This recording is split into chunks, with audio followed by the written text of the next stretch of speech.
The greatest fine art of the future will be the making of a comfortable living from a small piece of land. And that, my friends, is from Abraham Lincoln. He said that a while ago.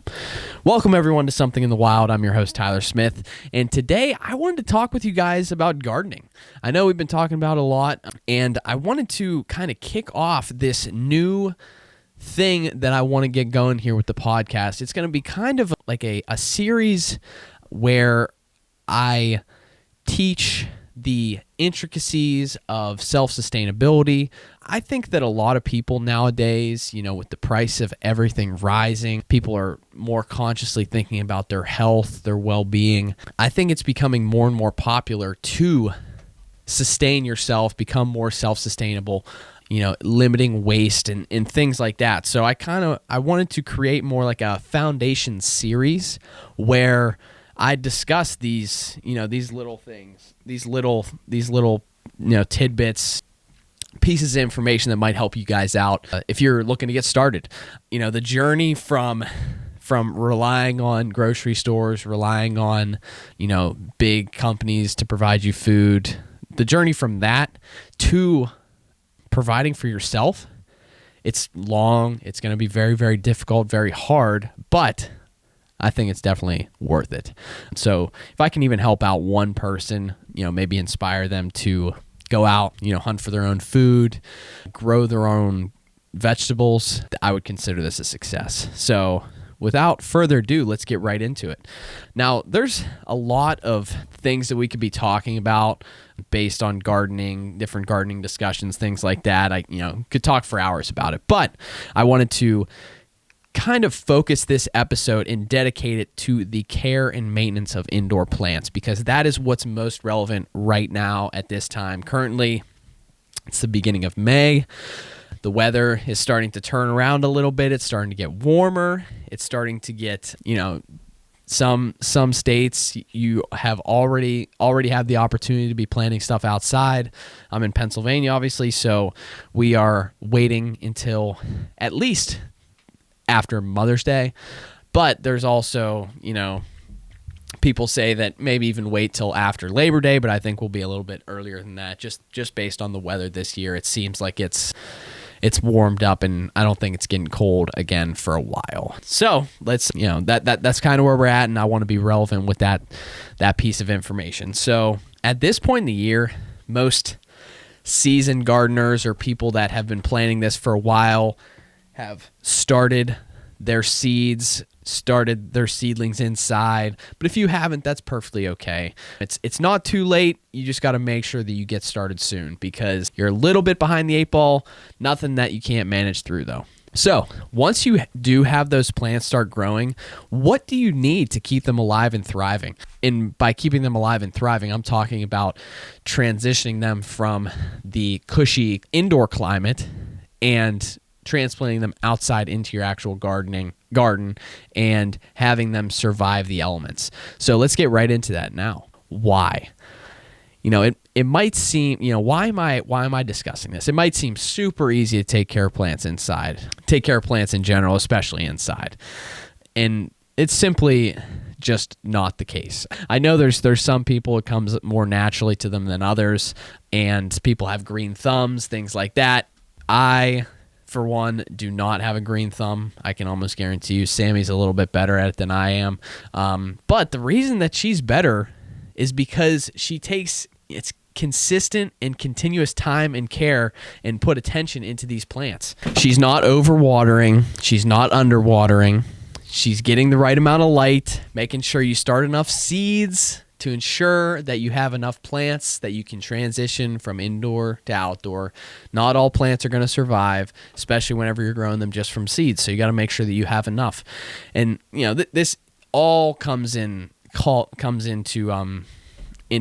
that, in her calculus whenever she's like deciding how much she wants to plant, things like that.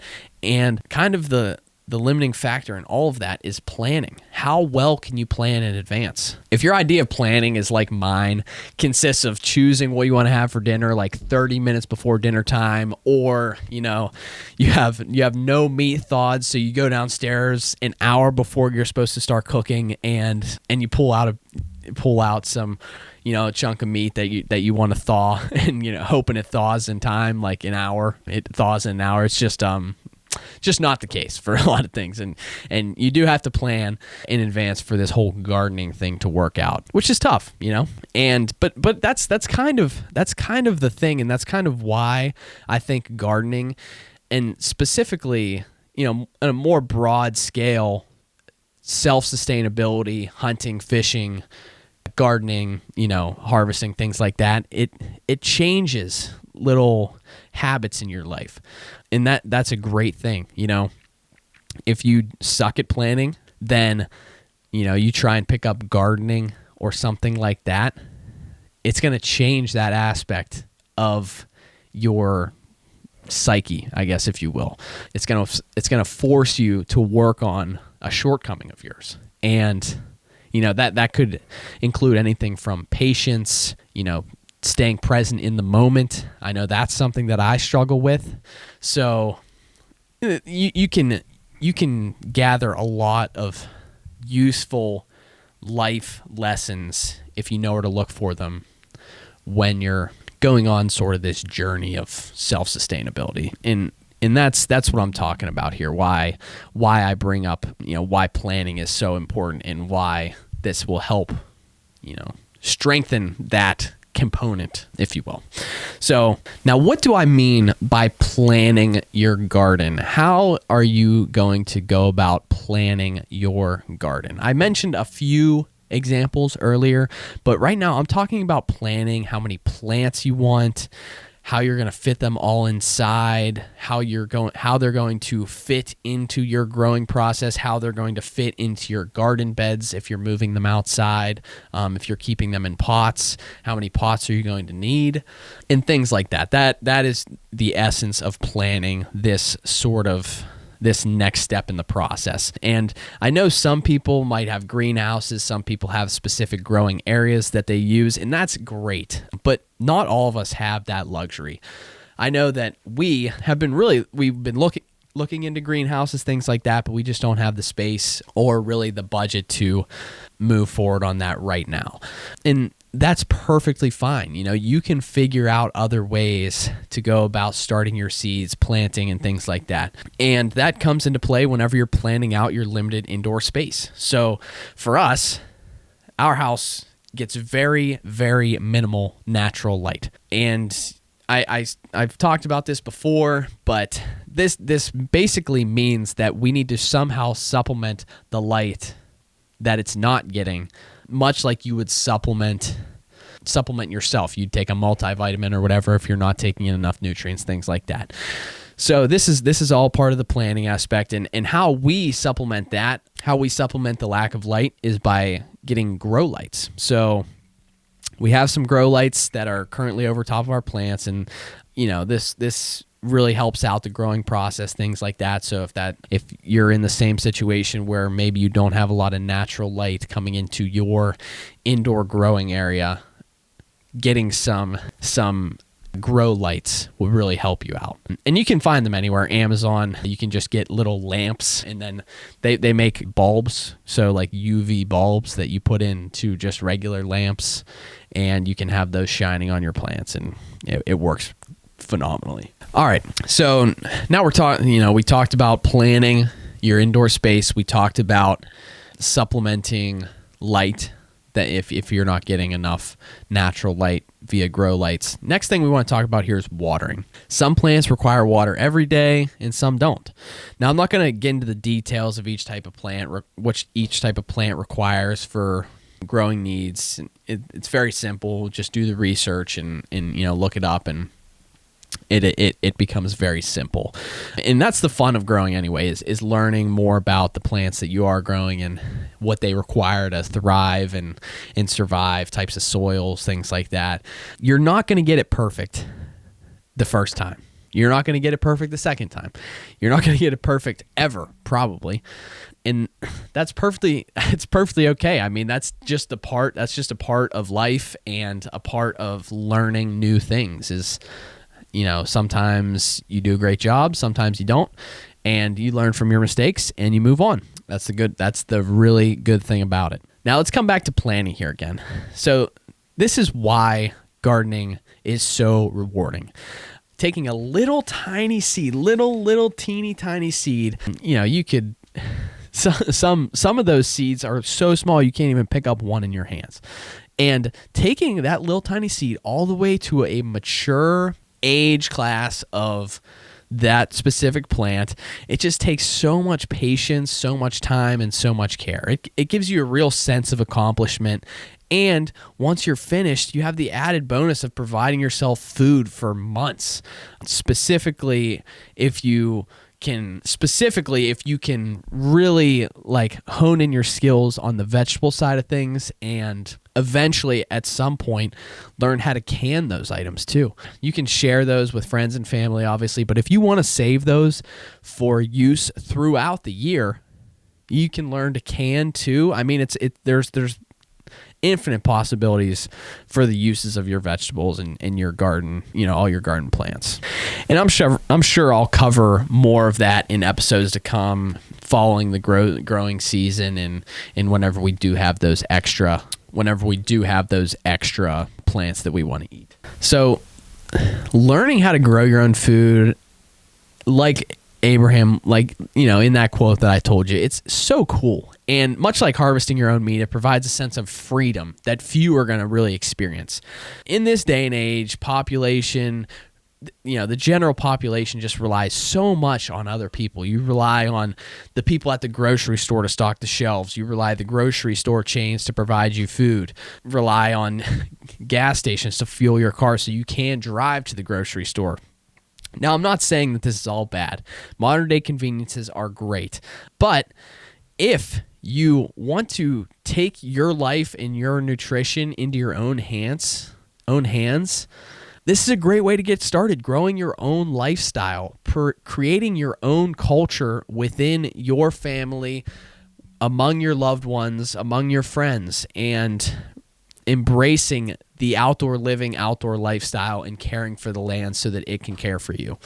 The more connected you are with the land and your food, the more you're going to understand the nurturing qualities and the nutritional qualities of your food and spending time outside. God and Mother Nature provide us with so many gifts and so many blessings via wild animals, wild places, and wild food. And some of us just lose sight of it. We forget that this country has been built on people that spend all of their, that had to rely on their own skills, their own expertise to survive. And, if you didn't know how to farm or if you didn't know how to hunt, you weren't going to be surviving very long. So the more intimately that we can care for ourselves through ourselves, the more intimately we can care for our surroundings and our neighbors and understand the natural balance in the outdoors, how humans fit into that equation. And these are only just some of the benefits. I mean, the list goes on and on. Not even to mention the added benefit of saving money for not having to go to the store, not having to buy vegetables, or not having to buy meat, if you're going out and hunting. So it saves you a lot of money in the long run, connects you more with the land, connects you more with your nutrition, with your food. And I have to stop myself here because I do get carried away a lot. So I want to wrap this up, put a nice little bow on here and ask you guys a question. So why on earth would you start a garden when you could just go to the store and buy vegetables? And therein lies the problem. It's just convenience. I think a lot of people lose sight of how influenced our life is currently by modern day conveniences. And like I mentioned previously, you want to take your life into your own hands. You want to embrace that culture, embrace the culture that this country was founded on. And I might be romanticizing this a little bit, and I get it. I mean, that's kind of what I do. I think about things way deeper than you probably need to. But at the same time, I mean, this is something that is truly, it's life-changing for me. The time that I spend outside and the time that I spend, working on the garden with Sammy, or preparing our plants, watering them. And people that do it can agree with me here. It kind of changes you. It changes you as a person. It changes your priorities. It gives you just that sense of accomplishment and the sense of pride that a lot of us, may or may not be lacking in our lives. So I really hope you guys enjoyed this. I hope you took something away here, and thank you all so much for listening, and stay tuned next week when I cover how to move your plants outside and how to configure them in such a way to maximize your space. Thank you guys for listening to Something in the Wild. I'm Tyler Smith, and make sure to keep it wild.